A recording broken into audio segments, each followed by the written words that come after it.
और चलिए अब रुक करते हैं हमारे खास सेगमेंट की, जिसमें हम बात करते हैं पंजाब, हरियाणा और हिमाचल की। और बात इस खास सेगमेंट में सबसे पहले चंडीगढ़ से आई अहम खबर की करेंगे। चंडीगढ़ में हिस्सेदारी की लंबे समय से हिमाचल मांग उठा रहा है। वहीं हिमाचल के सीएम सुखविंदर सिंह सुक्खू ने इसको लेकर एक बड़ा कदम उठाया है। मुख्यमंत्री ने चंडीगढ़ की जमीन से अपना हिस्सा लेने को लेकर कैबिनेट सब कमेटी का गठन किया है, जिसकी अध्यक्षता कृषि मंत्री चंद्र कुमार करेंगे। उद्योग मंत्री हर्षवर्धन चौहान और राजस्व मंत्री जगत सिंह नेगी को इस सब कमेटी का सदस्य बनाया गया है।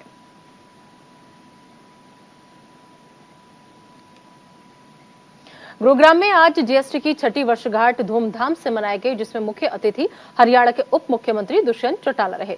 दुष्यंत चौटाला ने दीप प्रज्वलित करके कार्यक्रम की शुरुआत की। इस दौरान दुष्यंत चौटाला ने अधिकारियों को सम्मानित भी किया और इस मौके पर एक्साइज जोन पंचकुला के चीफ कमिश्नर उपेंद्र गुप्ता और एक्साइज कमिश्नर अशोक कुमार मीणा भी मौजूद रहे।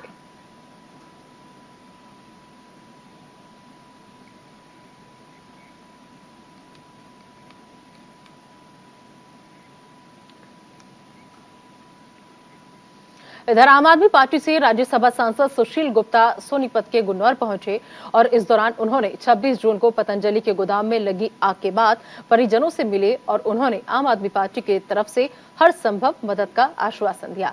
जहां सुशील गुप्ता ने कहा कि व्यापारियों के मुद्दे को लेकर वो हरियाणा के मुख्यमंत्री मनोहर लाल से मिलेंगे और क्या कुछ कहा उन्होंने, सुनवाते हैं आपको। ये दुर्भाग्यपूर्ण है कि मणिपुर में आपस में जातीय हिंसा चल रही है और सरकार पूरी प्रयत्न कर रही है कि ये हिंसा समाप्त हो। और ऐसे वक्त में विपक्षी पार्टियों को भी सद्भावना बढ़ानी चाहिए, राजनीतिक रोटियां नहीं सेकनी चाहिए। राहुल गांधी जी को इसीलिए रोका गया था कि वहाँ जो है अभी स्थिति सामान्य नहीं है। जब तक सामान्य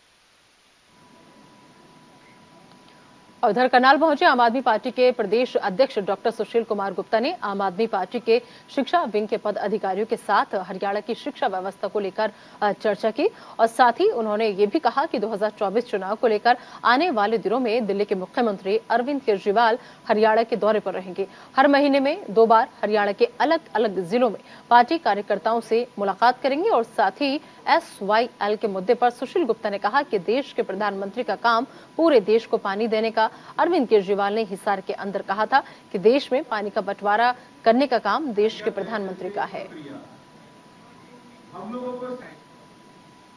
पार्टी की शिक्षा विंग की एक मीटिंग थी।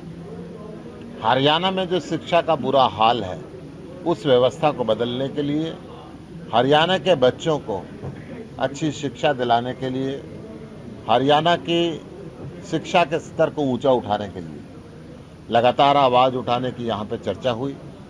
हरियाणा के अंदर सरकारी स्कूलों को लगातार बंद किया जा रहा है।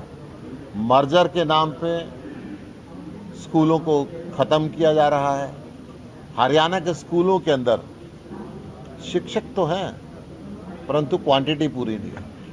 जब तक शिक्षकों की गिनती पूरी नहीं होगी तो बच्चों को शिक्षा नहीं मिल पाती। इधर हरियाणा के रेवाड़ी में कांग्रेस नेता दीपेंद्र हुड्डा ने बीजेपी जेजेपी की गठबंधन सरकार पर निशाना साधा है। दीपेंद्र हुड्डा ने कहा कि अब बीजेपी जेजेपी जा रही है और कांग्रेस आ रही है। सरकार में रोज घोटाले हो रहे हैं। 9 सालों में प्रदेश विकास की पटरी से उतर गया है। बेरोजगारी और महंगाई में प्रदेश नंबर 1 गया है। आज जो नारनौल में हमारी वर्कर मीटिंग है उसके लिए हम लोग जा रहे थे। रेवाड़ी में जो सभी कांग्रेस के हमारे सभी साथियों ने, बड़े बुजुर्गों ने, नौजवानों ने जो स्वागत किया है, मैं सबका धन्यवाद करता हूं।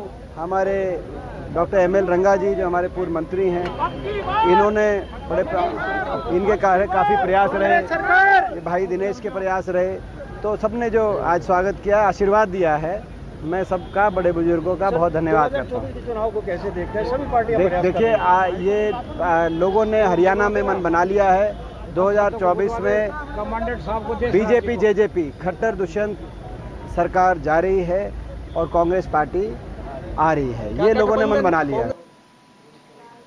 अगली खबर हिमाचल प्रदेश से है, जहां लोक निर्माण मंत्री विक्रमादित्य सिंह ने बीजेपी सरकार पर हमला बोला और कहा कि बीजेपी को चुनाव के समय ही यूसीसी जैसे मुद्दों की याद आती है। असल मुद्दों से लोगों का ध्यान भटकाने के लिए बीजेपी नया मुद्दा छोड़ देती है। आज महंगाई, रोजगारी, गिरती अर्थव्यवस्था है देश के असल मुद्दे हैं। असल मुद्दों पर बीजेपी नेता बात नहीं करते हैं। देखिए, ऐसा है कि भारतीय जनता पार्टी और एनडीए की पूर्व बहुमत की सरकार देश के अंदर है और जब जब चुनाव आते हैं तब तब लोगों को मुद्दे से हटाने के लिए कोई ना कोई नया शगुफ्ता जो है वो केंद्र सरकार और भाजपा ले आती है। उसी तर्ज पर जैसे पहले इन्होंने पुलवामा के नाम पर वोट मांगा, उसके बाद आर्टिकल 370 के नाम पे वोट मांगा, राम मंदिर के नाम पे वोट मांगा और अब पहले सिटीजन अमेंडमेंट बिल के नाम पर लोगों को भ्रमित करने की कोशिश करी और अब जाकर जो है वो यूनिफॉर्म सिविल कोड के बारे में एक डिबेट छेड़ने का प्रयास देश। खबर हरियाणा के भिवानी से, जहां पर एक बार फिर से कुख्यात बदमाशों में खाकी का खौफ देखने को मिला है। यहां शराब ठेकेदार का हत्यारा अजय गुर्जर और उसका साथी पुलिस को देख इस कदर डरे थे कि वो बाइक से गिरकर खुद ही घायल हो गए। हाल ही में एक वारदात को अंजाम देने के बाद ये बदमाश फिर से किसी दूसरी वारदात को अंजाम देने की फिराक में थे। आपको बता दें कि कुख्यात बदमाश अजय गुर्जर पर हत्या के प्रयास, लड़ाई झगड़े और फिरौती के 21 मामले दर्ज हैं। दिनांक 19/6/23 को बड़सी में सुरजी ठेकेदार है, बड़सी गुजरान में, वो अपने साथियों के साथ अपने कमरे में बैठा हुआ था। वहाँ पर अज्ञात व्यक्तियों ने वहाँ पर गोलियां मारी थी, जिसकी 2 दिन के बाद मृत्यु हो गई थी इस दौरान इलाज, और इसमें 302 धारा ईजाद की गई थी, जिसमें पीड़ित पक्ष के द्वारा एक नामजद किया गया था, बाकी अन्य व्यक्ति बतलाए गए थे। इस दौरान इस मुकदमा की जाँच CIA 2 भिवानी को दी गई थी और जिसमें हमने जाँच करते हुए कल अंकित निवासी बवानी खेड़ा गिरफ्तार किया था और जिसकी सूचना के आधार पर आज सुबह हमने अजय और सोमवीर उर्फ धीरू, इन दोनों को काबू किया है। जो मोटरसाइकिल गिरने से अजय को चोटें लगी हुई हैं, पहले इसको एक गोली लगी हुई थी जो घटना के समय की लगी हुई है और जिनका इलाज चल रहा है और जब भी डिस्चार्ज होंगे इनसे अग्रिम पूछताछ की जाएगी। हरियाणा के अंबाला केंद्रीय गृह मंत्री अनिल विज ने जनता दरबार लगाकर प्रदेश से आए फरियादियों की समस्याओं को सुना और समाधान के लिए संबंधित अधिकारियों को आदेश भी दिए। इस मौके पर देश में यूसीसी कानून लागू किए जाने पर भी गृह मंत्री अनिल विज ने अपनी प्रतिक्रिया दी।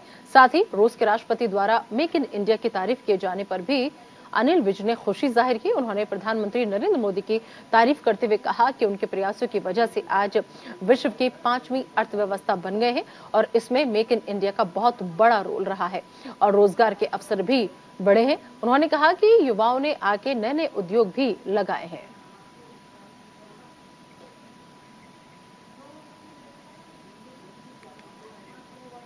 और अगली खबर पंजाब के अमृतसर से है, जहां हाई सिक्योरिटी नंबर प्लेट लगवाने की डेडलाइन खत्म हो गई है, जिसके चलते अब हाई सिक्योरिटी नंबर प्लेट की चेकिंग को लेकर विशेष अभियान चलाया जाएगा। इसके तहत पहली बार पकड़े जाने पर 2000 रुपये जुर्माना और दोबारा पकड़े जाने पर जुर्माना बढ़कर 3000 रुपये हो जाएगा और तीसरी बार में वाहन का नंबर ब्लैक लिस्टेड हो जाएगा। सरकार ने हाईकोर्ट के आदेश पर 30 जून तक वाहन चालकों को रिलैक्सेशन दी थी।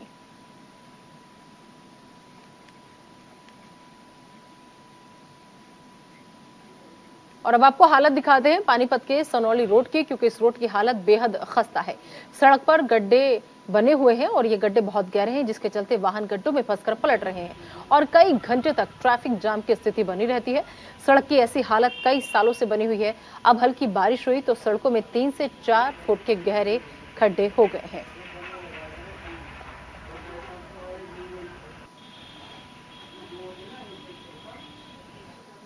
तो फिलहाल हमारे इस खास सेगमेंट में अभी के लिए इतना ही। आप दीजिए इजाजत, लेकिन बने रहिए न्यूज़ इंडिया के साथ।